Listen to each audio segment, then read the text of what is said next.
윤석열 구속 취소죠, 일단. 법원에서 처리하기를. 네, 그렇죠. 이제 취소 이제 신청이 받아들여진 상황이고, 아직까지는 바로 석방되는 건 아니고, 이제 네. 그 검찰의 항고를 보고 그게 없으면 일주일 이내에 석방이 되는 것이죠. 네. 근데 원래 같았으면 이제 검찰들이 그러니까 네. 자동 반사격으로 항고를 해왔잖아요, 보통은.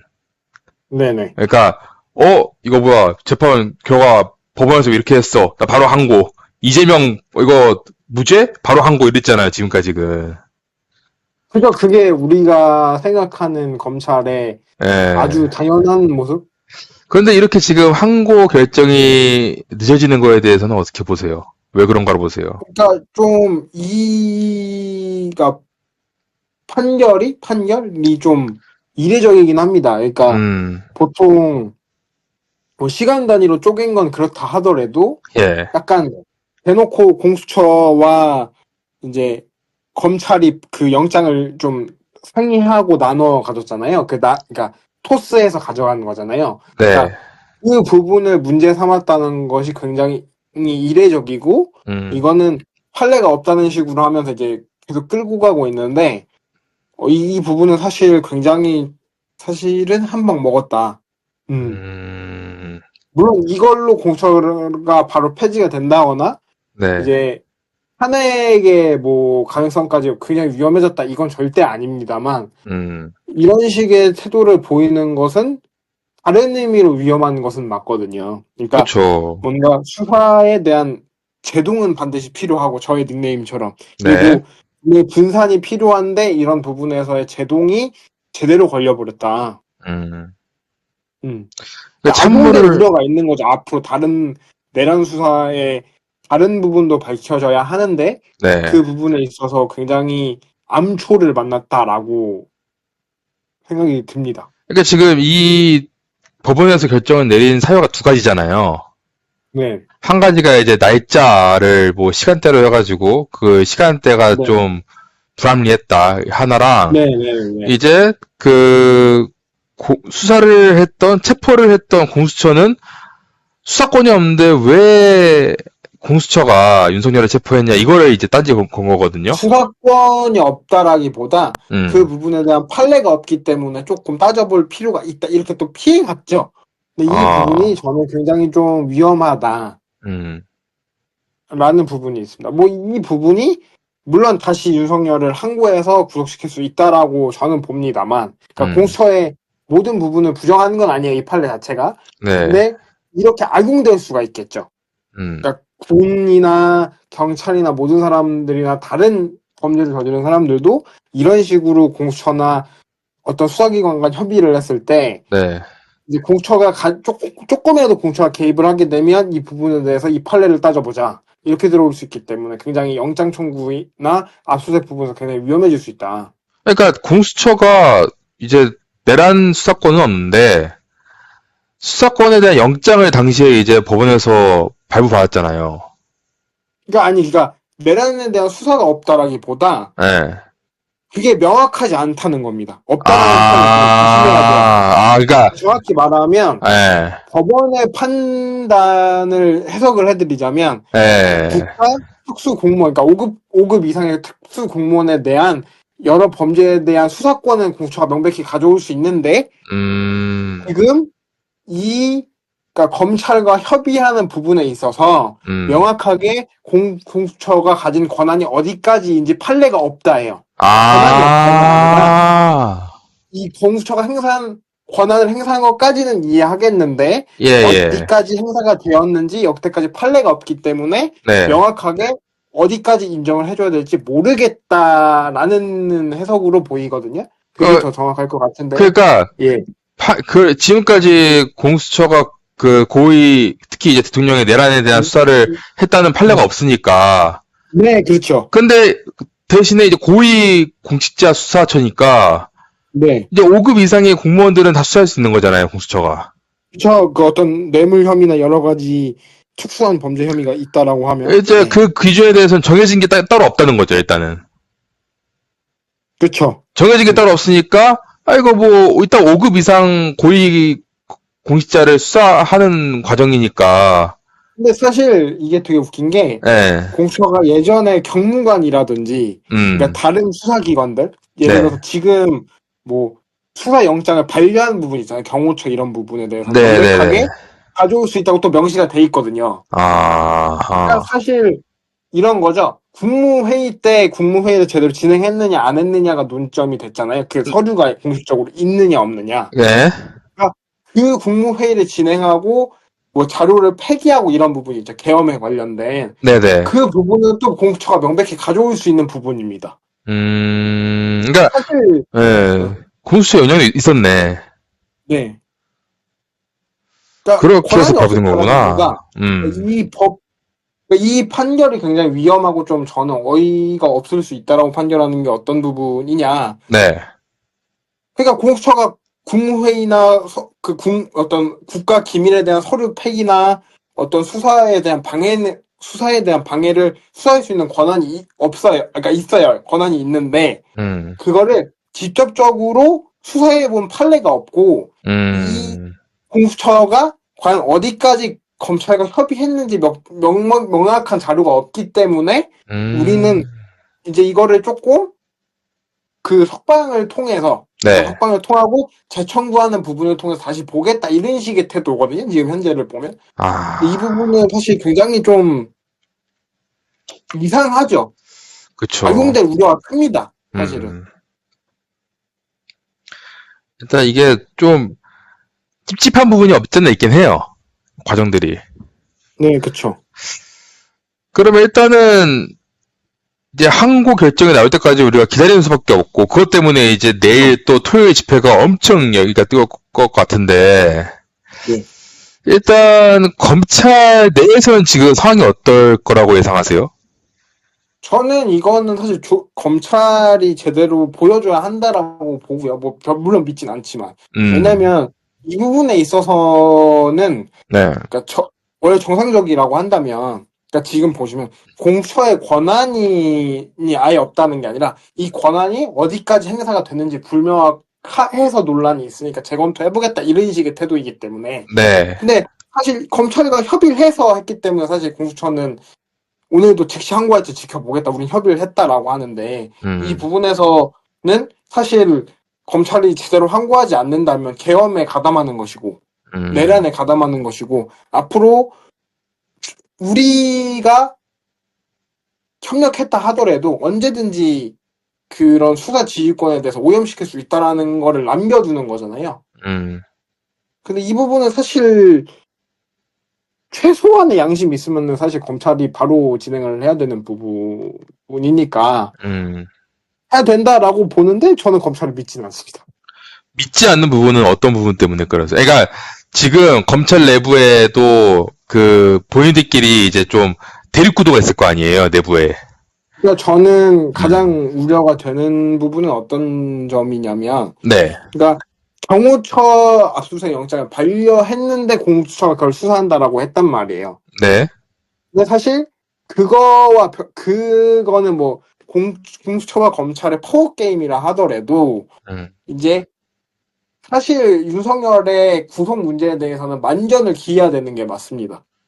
근데 그 부분에서도 허점을 드러냈잖아요. 그럼 그쵸. 이거는 사실 뭔가 공수처를 흔드는 걸 수도 있고 반대로 내란을 일으킨 다른 극우 유튜버나 극우 세력들에게 대해 기회를 줄 수 있는 부분이거든요. 근데 이거는 사실 제가 봤을 때 좀 방관한 부분이 없지 않아 있다라는 생각이 든다라는 겁니다.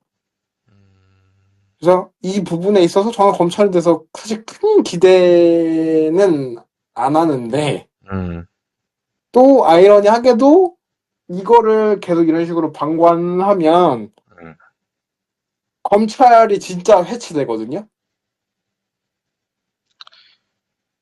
그러니까 이번에 항고 그러니까 포기한다고 하잖아요. 우리 항고 안 해버린다고. 그렇게 해버리면은 진짜 진짜 검찰 해체가 됩니다. 진짜로 검찰을 해체할 수 있다.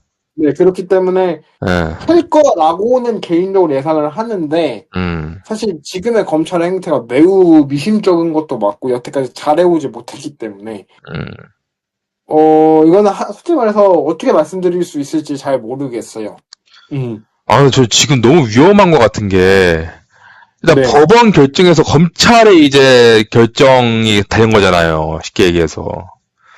물론 이제 그렇죠. 네. 항고를 한다 해도 그게 결과가 어떻게 될지 모르는 상황인데, 네네. 이런 상황에서 지금 헌재에서 이러한 상황들이 이제 윤석열 탄핵 재판이 이제 뭐 다음 주도 있을 거라고 하는데, 또 재동보이님은 3월 25일 최소한 네. 이재명 2심 재판, 이재명 대표 2심 재판 전에 그 네. 윤석열 탄핵이 이루어질 거라고 말씀하셨어요. 네네네. 근데 지금 다다음 주 안 돼. 다다음 주는 너무 늦고, 그 항고 결정이 나오는 윤석열이 아직 석방이 안 되는 7일 이내에 윤석열 탄핵 재판이 나와야 음. 우리 시민들이 이제 안심할 텐데. 근데 네네. 그 전까진 그런 얘기가 없었는데, 오늘 이 결정이 나오고 나서부터 그러니까 갑자기 이게 사람들이, 굉장히 저는 어, 사람들을 불안하게 만들고 이런 부분이 있기 때문에 네, 이 부분을 반드시 짚고 넘어가야 되는데 음, 보통적으로 헌재는 최종 변론이 끝나고 나서 음, 2주 이내 혹은 2주 이내 그리고 아무리 늦어도 이제 3주 이내에 보통 판결을 내립니다. 그러니까, 그렇다고 한다면 사실은 이제 25일 날 끝났고 오늘 7일이니까 열흘 만에 평일을 연 거죠. 그러니까 요점을 최종적으로 다 정리를 한 겁니다. 법 헌재 안에서. 네, 그렇기 때문에 충분히 2심 전에 저는 아직까지도 선고가 가능하다라고 보고 오늘 평일을 하고 있는 와중에 저게 나온 거기 때문에 음, 사실 큰 게 그러니까 탄핵과는 좀 거리가 있는 이슈긴 해요.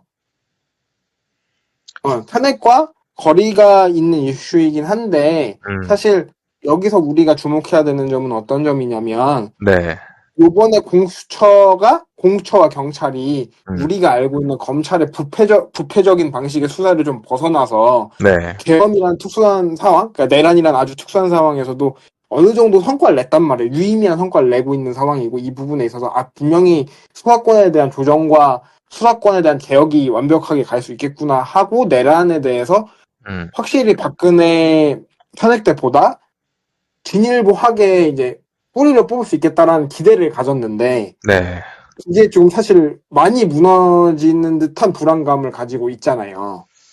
그러니까 이 부분이 좀 우려가 되는 거고 사실 네. 탄핵까지 그렇게 공포를 하실 거라고는 저는 생각하지 않습니다. 그러니까 실제 공포를 떠나서 현실적인 부분인 게, 네네 우리가 이제 재판이 언제 있을 거다라는 예측을 하잖아요. 이제 네네 빠르면 이제 2주 안 3주면은, 네 빠르면은 다음 주고, 좀 네. 적당하면 다다음 주고, 한 21일 그쯤이겠죠? 네.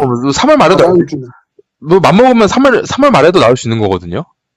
네, 그렇죠. 네네. 그러니까. 근데 근데 이게 지금 저는 재판이 늦어지면 늦을수록 더 불리한 게 아닌가. 근데 뭐 저는 이제 일단은 평일까지는 오늘 마무리가 되고 평일을 오늘 마무리를 했거든요. 네, 그렇기 때문에 아직까지는 탄핵까지 직접적으로 그러니까 탄핵이 뭐 엎어지는 것이 아니냐 이런 식으로까지 직접적으로 연결하는 거는 무리가 있고 음, 다만 이제 우리가 탄핵을 시키는 거와 별개로 내란 세력은 반드시 뿌리를 뽑아야 되는데 음, 이 부분에서 굉장히 흐트러진 거는 맞아요, 현재.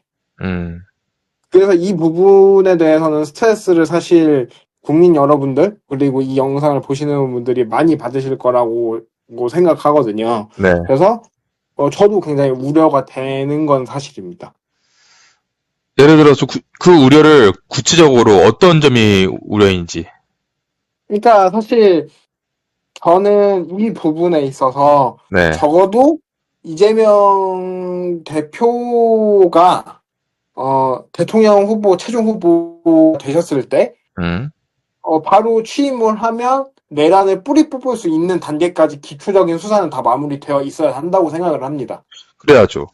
그러니까 요번에 뭐 서부지법 파동? 폭동? 그런 것까지 다 네, 포함을 해서 한 달, 한 달 반, 두 달 안에 다 정리가 되어 있어야 한다라고 저는 생각을 하는데, 네, 그거는 사실 조금 위험해질 수도 있다는 생각을 하고, 근데 여기서 내란을 수습하는 데서 그러니까 진압이란 그러니까 완전히 뿌리 뽑는다는 표현을 쓸게요. 네, 뿌리 뽑는다는 거에 좀 시간이 2달, 3달 더 끌리게 되면 사실 이재명 정부도 인수위가 없는 정부잖아요. 그쵸. 그 부분에서 다른 중요한 정책들의 포인트들을 다 놓칠 수가 있단 말이에요. 그런 점이 우려된다고요?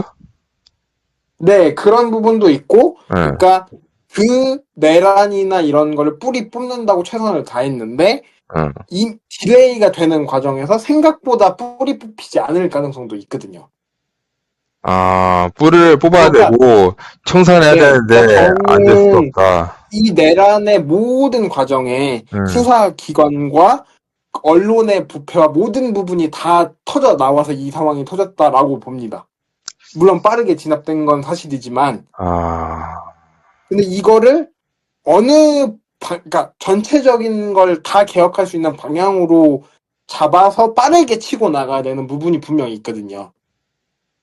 근데 이게 지금부터 수사에 대한 기본 틀들이 이제 흐트러지는 게 보이는 건 사실이에요. 오늘 이 사건으로 인해서.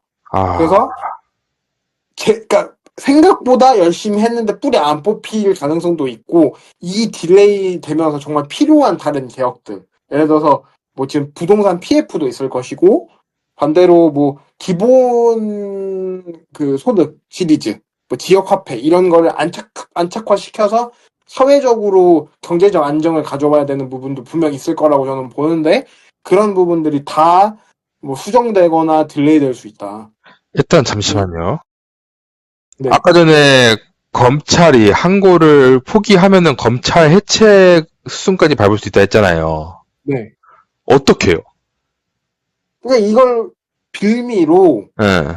아마 검찰에 대한 전체적인 영장 청구 방식이나 이런 부분들은 국회에서 다루기 시작을 할 거예요. 네. 근데 저는 이걸 우려하는 거예요. 어떤 점이요? 윤석열 탄핵이 되고 분명히 군이 개입을 했잖아요. 방첩사라든지 여러 군대가 개입을 했기 때문에 네. 군대 개혁도 완벽하게 뿌리 뽑을 수 있는 빌미를 잡았단 말이에요. 근데 네.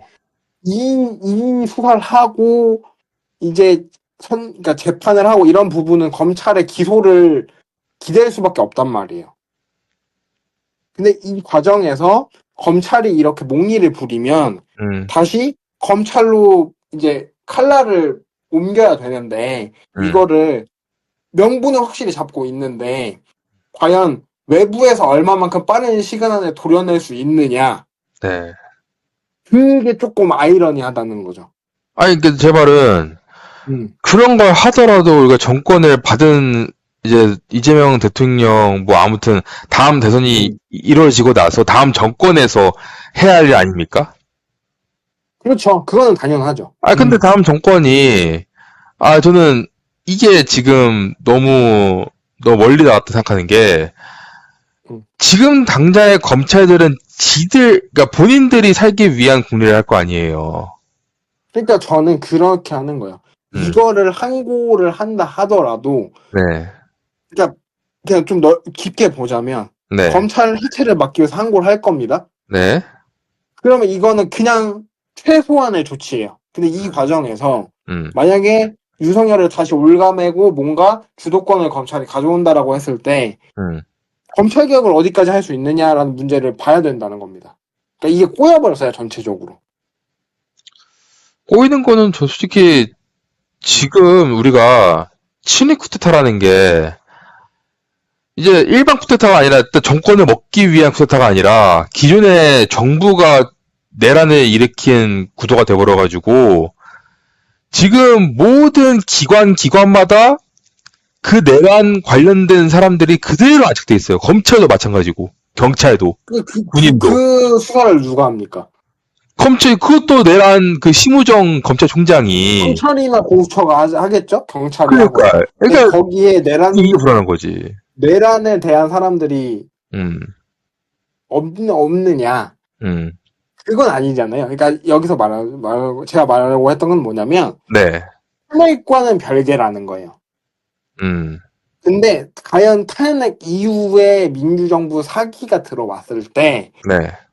제대로 된 검찰 개혁이나 여러 부분들에 대해서는 좀 꼬일 가능성도 이제 나왔다라고 말씀을 드리는 거고, 근데 여기서 이 이상 더 시간이 지체된다라고 하면 아까 말씀했듯이 되게 요상하게 흘러간다 이재명 정부가. 그럴 가능성이 있다. 아니 근데 이거는 이재명 정부라는 거는 솔직히 너무 그러니까 왜냐면은 지금 저희는 당장에 3, 4월을 걱정해야 되는 그러니까 4월도 아니에요. 지금 3월 자체가 지금 위기거든요. 그러니까 이번 헌법 탄핵이라는 별게 없다고 하지만은 지금 이 모든 사안들이 다 내란죄 김용현부터 해가지고 아까 제가 말씀드렸잖아요. 각 지차마다 실무정부터 해가지고 다 엮여 있어요. 하다못해 이진숙 방통위 장관마저도. 근데 그런 거는 검찰 내부에서 할 수 있는데 제가 계속 말씀드리죠. 이게 탄핵되고 여러 가지 사람들을 이제 끌고 나올 거예요. 근데 문제는 뭐냐면 이 개혁이라는 거를 아까 지금 윤령님이 말한 것처럼 각 부처마다 다 있는데 완벽하게 끌어내리려면 빠르게 진행을 해야 된단 말이에요. 그러니까요. 근데 윤석열 구속에서부터 꼬이기 시작한 거잖아요. 그러니까 구속을 강화하는 것부터가 좀 꼬이기 시작을 한 거잖아요. 요상한 논리가 통하면서. 그러니까 이거는 사실 탄핵과는 별개라고 보고 지금부터 진행될 그 사건들이 과연 우리가 하는 극우 세탁기 그거에 대한 완벽한 극우 뿌리 뽑기와 여러 가지 부분을 봤을 때 과연 긍정적으로 작용할 것이냐 저는 그거는 예단하기 어렵다고 보거든요. 근데 긍정적인 방향으로 예단하기 어렵다는 거예요. 솔직하게 지금 이런 일부의 상황들이 우리 지금 탄핵 현재 재판관들이 한테 이만큼도 조금도 영향이 없을 거라고 보세요, 진짜로? 네, 저는 영향 없다고 봅니다. 왜냐하면 그러니까 탄핵은 잘 별개라고 보는 이유는 뭐냐면 그냥 이렇게 보시면 돼요. 이미 평의가 끝났어요. 그러니까 재판에 대한 자료 정리가 끝나고 있는 와중에 석방이 나왔고 거기 현재 재판관 중에 한 3-4명 분, 그러니까 진보로 분류되는 분들 한 4명 정도는 실제 살해 협박을 받았단 말이에요. 근데 이게 인용이 안 되면 그 사람들 잡혀갈 텐데. 복귀하면 그 사람부터 다시 계엄 때려서 잡아갈 텐데. 그리고 거기 김영주 재판관도 있었죠. 실제 김영주 재판관은 명단이 김영주 재판관은 대법원장이 뽑은 사람인데 보수적인 사람인데도 불구하고 그 사람까지 해서 5명이 지금 빨갱이라고 극우단체에서는 얘기하고 있단 말이에요. 김영두, 정계선 이렇게 해갖고. 선발재판관 5명이 그거에 영향을 받아서 그냥 상식적으로 생각해보면 그 5명이 그걸 겁먹어서 기각을 때린다고 대통령을 복귀시킨다고 윤석열이라는 인간이 그 5명을 봐줘요? 그럴 인간 아니라고 보거든. 윤석열도 아니고 김건희잖아 사실은 실세가. 근데 김건희가 그 5명을 봐줄 성격이라고 저는 생각 안 하거든요. 그러니까 탄핵이라는 별개인데 우리가 탄핵시킨 다음에 새로운 세상을 만들어 가는데 그 부분에 있어서 좀 우려가 된다 이거죠. 이 부분은 저희가 다른 주제를 잡고 또 토론을 해야 되는 부분이 맞는 거고. 왜냐면은 저는 이재명 대표는 지금 이제 재판도 남아있고 일단은 재판 결과도 좀 긍정적으로 나오고 그러니까 이런 것들을 다 결과를 기다리는 상황이잖아요, 일단은. 왜냐면은 지금 대선 레이스 시작도 안 했고, 오늘 매부쇼 보셨겠지만은, 최민희 의원이랑 이제 박은정 의원이 나와가지고 그 말을 했어요. 지금 우리가 조기 대선 준비할 때냐, 우리가 지금 대선 준비할 때냐, 윤석열 정권 아직 안 끝났다. 이 정권 빨리 끝내는 거에 다 이제 집중을 하고 나서 확실하게 정리하고 나서 대선을 준비해야지. 근데 이게 얼핏 들으면은 이제 수박이나 외부의 그런 사람들을 저격하는 것처럼 들리지만 거기에 전 이재명도 포함되어 있다 보는 거예요. 이재명 대표도. 그러니까 저는 그거는 있다라고 봐요. 뭐냐면 저는 탄핵은 거의 확정이라고 보고 이건 불안하실 수 있으니까 확정적으로 제가 말씀을 드리고 들어갈게요. 탄핵은 확정인데 예를 들면 이런 거죠. 이재명 대표의 제가 알기로 2심 선고일이 25일, 26일 그때로 알고 있거든요. 25일, 26일. 그리고 나서 아마 제가 알기로 헌재가 판결이 늦어지면 21일, 22일 그때로 알고 있습니다. 지금 얘기가 나오는 게 확정은 아니고요. 네. 근데 이제 윤석열이 탄핵되고 나서 이제 전환이 되면 그 부분은 저는 많이 좀 국면이 다시 달라질 거라고 보는데 긍정적으로. 그리고 사실 이재명 대표의 2심 결과에 따른 건 저는 큰 영향은 없다고 보는데 사실 저는 냉정하게 말씀을 드릴게요. 윤석열이 탄핵이 먼저 나온 상황에서 그 2심 결과 하나 때문에 이재명 대표가 흔들흔들 한다라고 하면 흔히 얘기하는 이재명 캠프의 능력이 많이 떨어지는 거죠. 우리가 이재명의 재판 결과 때문에 그것 때문에 불안해서 지지하는 게 아니에요. 이거는 이재명 대표의 지지자분들이나 많은 이재명 대표를 지지하는 국민 여러분들께 말씀을 드리자면 이재명 2심 나와서 2심 유죄 나오면 어떻게 이게 아니라 네. 저 사람이 2심에서 유죄가 나오더라도 지금 시대 상황에서 최대한 내란을 수습하고 새로운 시대를 열 수 있는 지도자라는 걸 알기 때문에 50%의 지지율이 나오는 거예요. 근데 만약에 그러니까 이거는 재판 결과와 상관이 없다는 거죠. 그리고 그러니까 율량님도 아시겠지만 우리나라는 3심제란 말이에요. 그러니까 이게 뭐 대통령 당선돼서 뭐 3심이 또 진행된다, 멈춘다, 이거는 나중 문제고 다퉈봐야 될 문제고 네. 저는 뭐 그거 좀 의미 없다고 보는데 네. 어찌됐든 그건 나중 문제고 네. 2심에서 유죄가 떠가지고 흔들 거리는데 이 부분에서도 이재명 대표의 지지율이 굳건하면 아무 문제가 없어요. 이거는 명백한 사실이고 근데 이것 때문에 막 이재명 대표 지지율이 갑자기 40% 초반대 한 7, 8%가 빠져서 42, 43 이렇게 가요. 그래서 실제로 막 야당 후보, 그러니까 다른 민주당 후보들 합쳐나 30대 중반 나와요. 한 6, 7% 차. 그렇게 나오면 이건 이재명 대표가 꾸린 캠프의 능력에 심각한 문제가 있는 거죠. 그걸로 흔들흔들할 정도면. 근데 이거는 저는 캠프의 능력이 부족하다는 거지. 만약에 이제 율량님이 말한 그 상황이 벌어진다라고 하면 근데 이거는 이재명의 대권 구도하고는 저는 크게 상관은 없다. 개인한테. 그러니까 그리고 네. 그러니까 만약에 그런 식으로 해가지고 지지율이 폭락을 한다.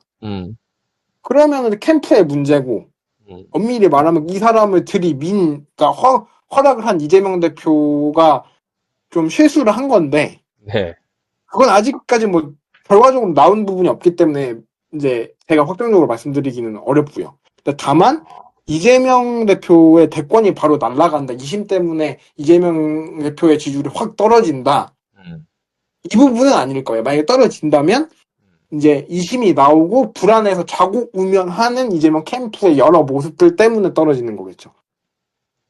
그러니까 리스크라는 거는 리스크가 무서운 이유는 아예 그 리스크가 있을 거라는 걸 예상도 못했을 때 가장 무서운 거거든요.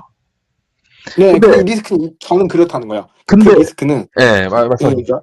좀 다를 수 있는데, 그러니까 전 그 리스크는 계속 내재해 있었다고 봐요. 그러니까 이재명 대표가 당대표가 되고 나서 1기 당대표 때부터 뭐 대장동이며 성남 FC며 여러 가지를 기소를 당했잖아요. 근데 그리고 뭐 위증교사도 있었고 사실 그리고 원래는 위증교사가 더 위험하다라는 분위기가 있었던 것을 저는 알고 있고 초창기만 하더라도 근데 다른 거는 피해갔는데 김문기 몰랐다 이걸로 지금 걸린 거잖아요. 그러니까 사실 리스크는 저는 내재되어 있었다고 봐요. 근데 이게 조금 구체화된 거죠. 1심 유죄를 통해서. 네. 근데 이거는 이제 내재된 리스크라고 보는 거고 지금 이제 율량님이 말한 것처럼 그러니까 리스크인 줄 몰랐는데 리스크가 구현됐을 때 더 큰 위험이 온다라고 말씀하셨잖아요. 방금. 네네네. 근데 저는 생각하지 않은 리스크가 그러니까 이재명 대표는 덤덤한데 이재명 캠프에서 좌고우면할 때.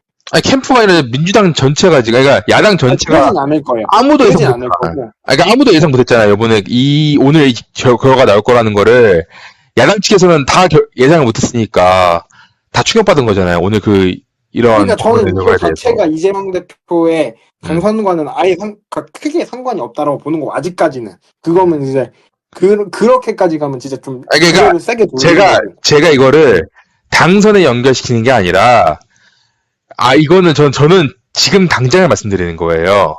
그러니까 이런 위기가 있을지 몰랐는데 오늘 이 위기가 한번 터졌어요. 그러면은 이 위기가 앞으로 없을 거라는 장담할 수가 없는 거예요, 이제는. 그거는 기본이죠. 그거는 그러니까. 당연하고. 근데 이제는 우리가 뭐 상상의 나래를 펼치면 안 된다. 우리가 뭐 걱정하면 이게 아니라 할 수 있는 걱정은 다 하고 그러니까 할 수 있는 이거는 그런 리스크는 거예요. 우리가 미리 다 그러니까 대비를 해야 되는 상황이라는 거지. 저는 이걸 뭐라고 생각하냐면 음, 율랑님의 의견을 뭐 반박하는 게 아니라 네. 당연하죠. 그런 식으로 위기는 올 수 있죠. 근데 네. 바로 오늘 의총을 해가지고 이제 박균택 의원 나오고 뭐 최기상 의원 나오고 여러 명이 회의를 해가지고 이 부분에 대해서 계속 회의를 하고 있고 네. 의총이 바로 열렸잖아요. 네. 근데 이제 저는 그렇다는 거예요. 이렇게 됐으면 이제 네. 열었으면 네. 수습해 나가면 돼요. 근데 네. 여기서 진짜 좌우우면 하잖아. 막 사무총장도 좀 하고 막 만약에 박찬대 원내대표가 좀 당황하고 막 이랬으면 이 이후에 의총 이후에 그러면 진짜 이건 리스크가 돼요. 근데 그런 모습은 아직 아니었기 때문에 이제 이 앞으로 나오는 리스크가 더 이상 이것보다 더 큰 리스크가 터져 나오지 않기를 민주당이 더 열심히 해야죠. 그거는 당연하고. 민주당이 잘 대비를 해야 되는 수밖에 없는 거잖아요, 이제는. 그렇죠. 근데 그거는 당연한 거예요. 왜냐면 이재명 대표가 그러니까 이거는 저도 당선과 분리해서 말씀을 드리는 거예요. 이재명 대표가 우린 중도보수 정당이다. 국민의 힘이 못했던 역할까지 하겠다라고 선언을 했잖아요. 네. 그거에 대해서 일부 수박들도 동의를 했고. 근데 이 문제 하나하나에 민주당이 좌고우면하고 진짜 심하게 흔들리고 있다. 치아 뽑힐 정도로 막 훔치처럼 흔들리고 막 이러면 국민들이 당연히 안 찍죠. 이건 냉정하게 바라봤을 때. 하다못해 지금 당장에 가장 불안 리스크인 지금 저는 이제 순위가 있어요. 가장 우리 앞으로의 플랜에 이러한 리스크를 가져올 인물이 심우정 검찰총장이랑 최상목으로 보거든요. 최상목 권한대. 네네네. 저도 그거는 동일하게 보고 있어요. 그러면 이 리스크에 대해서 진작에 탄핵을 시키고 했어야 되는데 못했잖아요. 저도 그 부분에 대해서는 굉장히 비판적이죠. 그러니까 뭐 심야 시사를 보신 분들은 알겠지만 대비가 안 되는 그러니까 대비가 안 되는 건 아니냐 이 말이죠 지금. 그러니까 저는 그 부분에 있어서 그러니까 수사기관에 대한 거는 오늘 회의를 했으니까 바로 진행이 될 텐데 저는 오히려 더 걱정이 되는 건 심야 시사를 보신 분들도 알겠지만 제가 PF 얘기를 하면서 최상목 권한대행이 갖고 있는 기재부 모피아 문제를 굉장히 자주 거론을 했었거든요. 네. 이 부분은 사실 저도 우려되긴 하고 굉장히 비판적이고 굉장히 실망스러운 부분이기는 합니다.